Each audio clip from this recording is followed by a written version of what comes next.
Harry and Meghan asked to fly to US on Air Force One with Biden after Queen's funeral but were denied. And Jill didn't attend Invictus Games to avoid upsetting royals. So are Sussex's attempts to become political players in America faltering?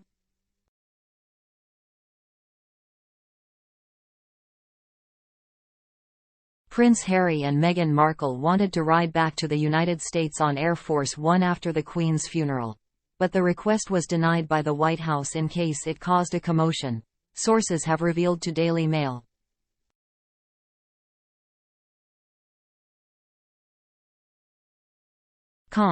Months earlier, First Lady Jill Biden was also invited to attend Harry's Invictus Games, but the idea was killed amid concerns that the royal family may have been offended by her presence there.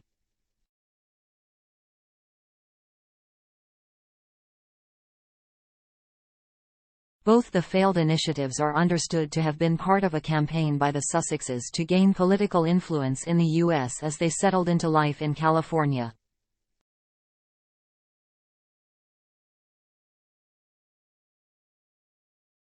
Meghan publicly advocated for paid family leave to lawmakers on Capitol Hill, and worked behind the scenes to connect with the Bidens, Daily Mail.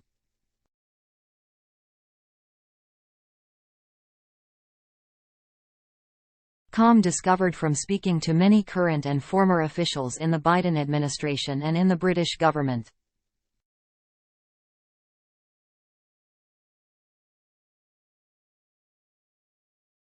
The couple tried a variety of methods, sources outlined to dailymail.com, as well as wanting Jill Biden to attend the Invictus Games, and getting that ride back to the United States on Air Force One. The First Lady also received an intriguing gift to thank her for what was seen as a supportive gesture towards Meghan following her controversial TV interview.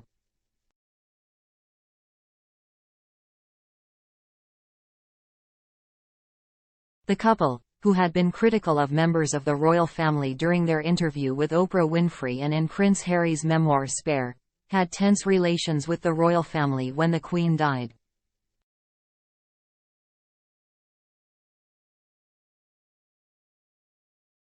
Harry and Meghan were visiting the United Kingdom for charity engagements when the Queen passed on September 8, 2022, and stayed in the country through her funeral on September 19.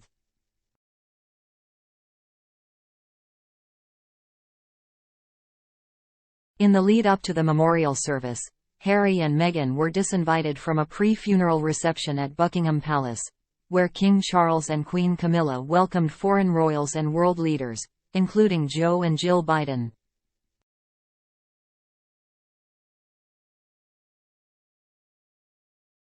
The palace described the reception as for working members of the royal family. Harry and Meghan were said to have been left baffled by that decision.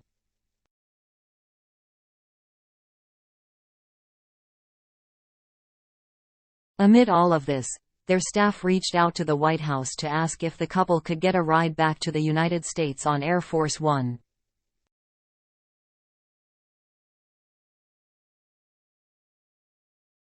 It would have been a grand photo op, Harry and Meghan climbing the steps of the famous blue and white 747 to wave alongside the President and First Lady of the United States.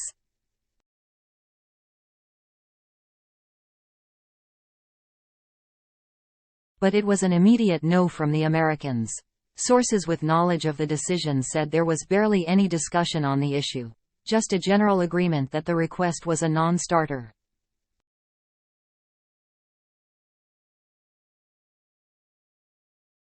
It would have caused such a commotion. It would have strained relations with the palace and the new king, another source told Daily Mail.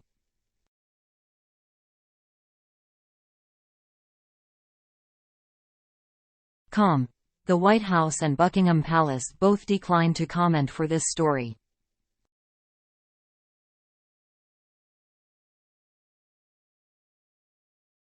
A spokesperson for the Duke and Duchess did not respond to a request for comment.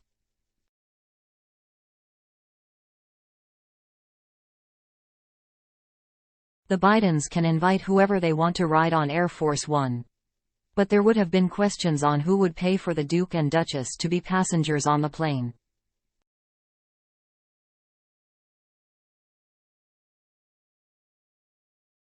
The U.S. government pays for official trips, like the Bidens' travel to London, but Harry and Meghan aren't American officials.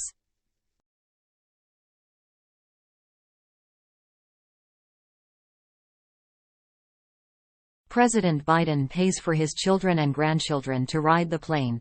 The Democratic Party pays for any travel to campaign events, and news organizations pay for journalists who travel on board to cover the president's activities.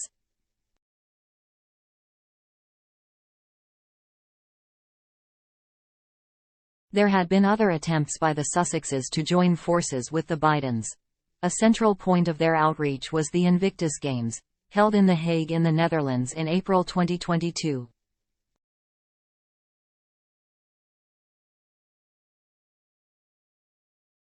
It was the first games since the couple had exited the royal family. Prince Harry created the games to honor wounded warriors, and the event already had been a bonding point between Harry and the Bidens.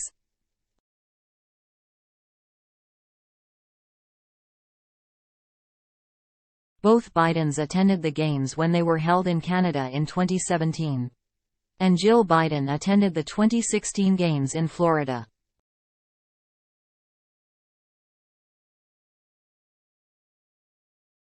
The First Lady wanted to attend the 2022 Games, per a source close to her. She was the mother of a veteran and, through her Joining Forces initiative, was a huge supporter of the military and their families.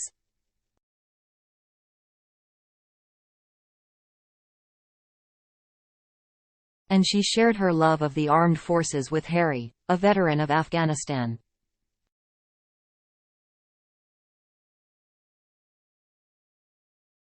However, British officials, in a working-level conversation, conveyed to National Security Council staff that they thought the idea would land badly, a source said.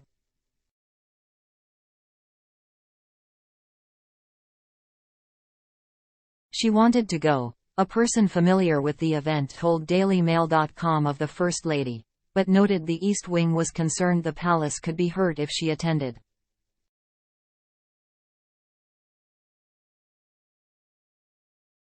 Secretary of Transportation Pete Buttigieg and his husband Chasten led the U.S. delegation instead.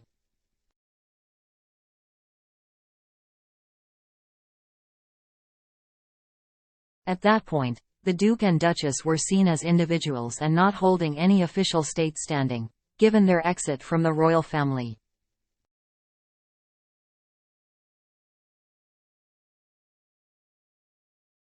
After their January 2020 public departure from the royal family, the Sussexes settled in Canada before eventually moving to California.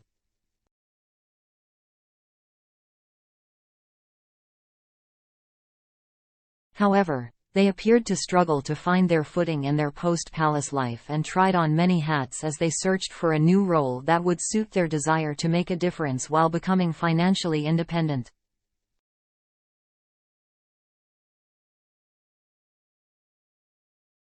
In addition to their political pursuits, they signed a $100 million deal with Netflix to produce content, although their Harry-Meghan documentary failed to receive any Emmy nominations.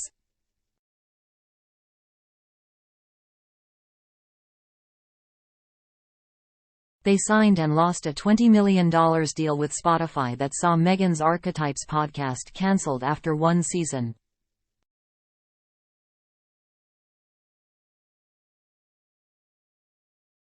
And Bill Simmons, head of Spotify's international sports content, publicly blasted the duo.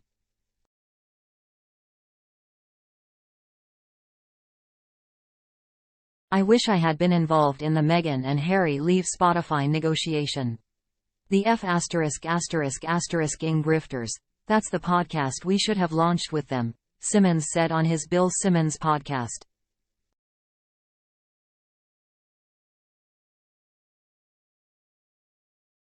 I have got to get drunk one night and tell the story of the Zoom I had with Harry to try and help him with a podcast idea.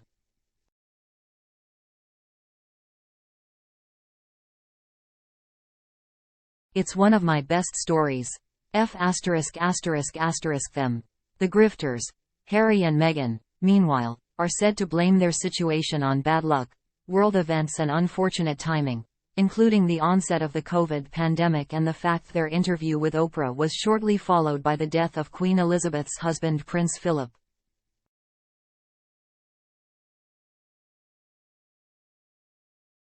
The word is that they think they've been really unlucky, a source in Los Angeles had told Daily Mail.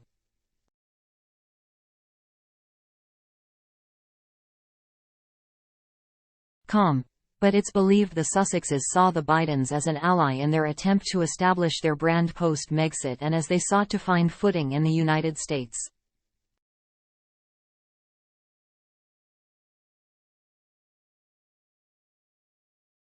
They also hired staff with political connections. Their spokesperson Miranda Barbot worked on President Obama's re-election campaign, and Katie McCormick Lilleveld, who was brought on a consultant to the Archwell charity, was a former spokesperson for former First Lady Michelle Obama.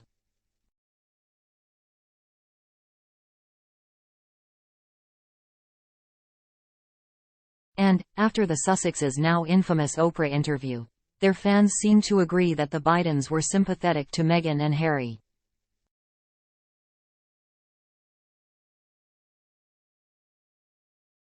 The day after the interview aired, Jill Biden wore an Oscar de la Renta dress with a lemon pattern to the State Department's International Women of Courage Awards.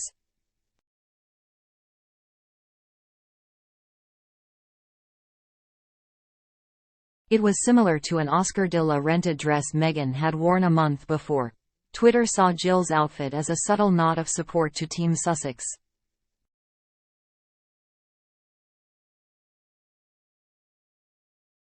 Meghan even sent the First Lady a basket of lemons in thanks.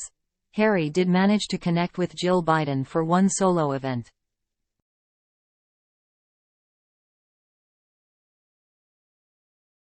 He and the First Lady hosted a Zoom event with Wounded Warrior athletes in September 2021, when the in-person Warrior Games had to be cancelled due to the pandemic.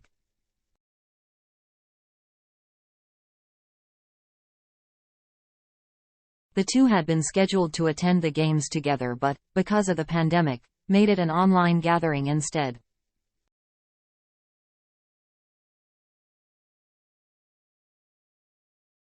During the talk, Harry and Jill praised each other. "Thank you for your service and your continued support over all these years," Harry told her.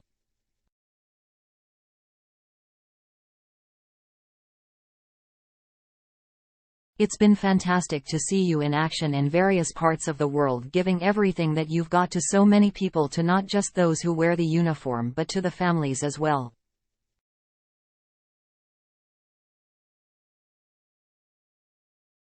A lot of them wouldn't be here without you, so, thank you."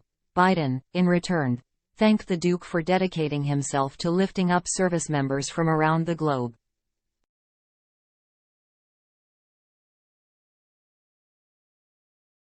It was one of the Sussexes' successful connections and outcomes. Other efforts proved less successful, including a personal lobbying effort from the Duchess.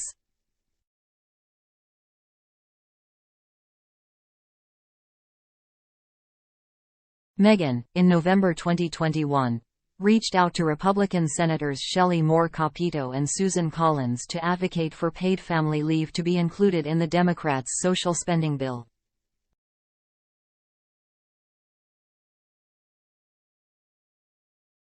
She got their private phone numbers from Senator Kirsten Gillibrand. The Duchess also wrote a letter to the then congressional leaders, Senator Chuck Schumer and Speaker Nancy Pelosi, which she sent as an engaged citizen and a parent and as a mom.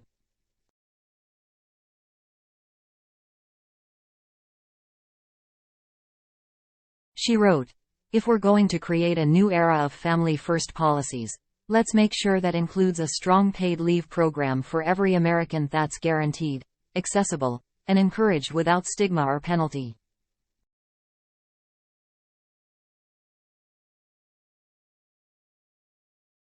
This is about putting families above politics. And for a refreshing change, it's something we all seem to agree on.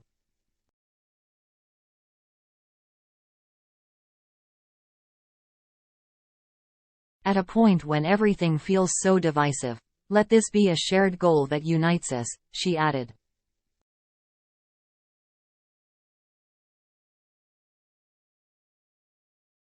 But she was criticized for using her British royal title and the names of her family in her lobbying effort.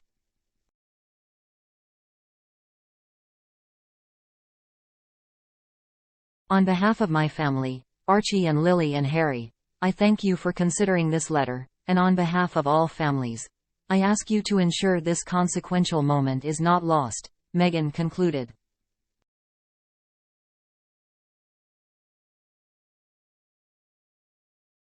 Ultimately, the family leave plan wasn't included in the final draft of Democrats' massive social program.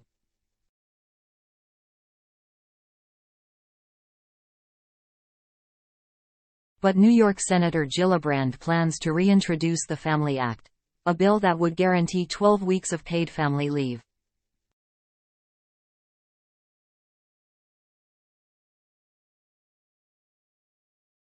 Her office didn't respond to inquiries if the Duchess of Sussex would be involved.